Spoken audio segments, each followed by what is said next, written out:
que nós papel de de JCI, nós papel de jovem líder, que nós forma de gente Caribe, Norte-América e Sul-América.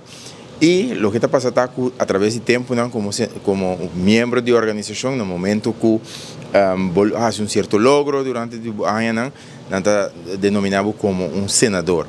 Nesse caso, aqui tem senador, que fellow members durante o ano, que caminha com nós topa back junto da organização, assim nós podemos compartilhar amistade com outro, mas também nós seguir contato para fazer impacto em nosso país, independentemente, mas também em full América. A viagem aqui estava a encerrar que durante o último ano me tive a oportunidade de funcionar em diretiva regional, que trata de fora de Norte-América, bem bom em Medio-América, Sul-América e também full Caribe. E aqui me postular me mesmo como presidente, me queda pedir para estar presidente da organização. E essa aqui dignamente me vai para representar Aruba para a posição aqui.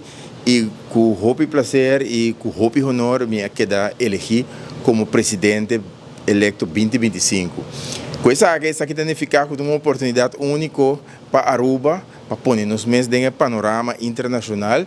E aqui também de criar impacto, não é somente a amistade que nós estamos fazendo, mas também o impacto que nós estamos fazendo dentro de cada pessoa que é parte da organização aqui, que nos pode ajudar a nossa comunidade, nos pode ajudar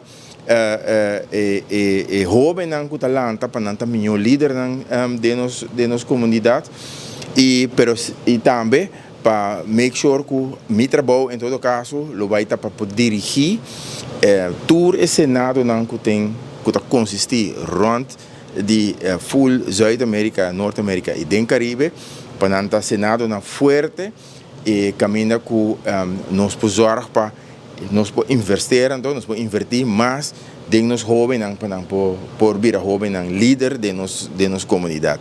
So, com esse aí, dignamente, me pode me honrar de por representar Aruba e a quedar eleger como presidente, qual é a organização mesmo. Uma organização que existe para agora aqui, mas que existe agora aqui para 22 anos.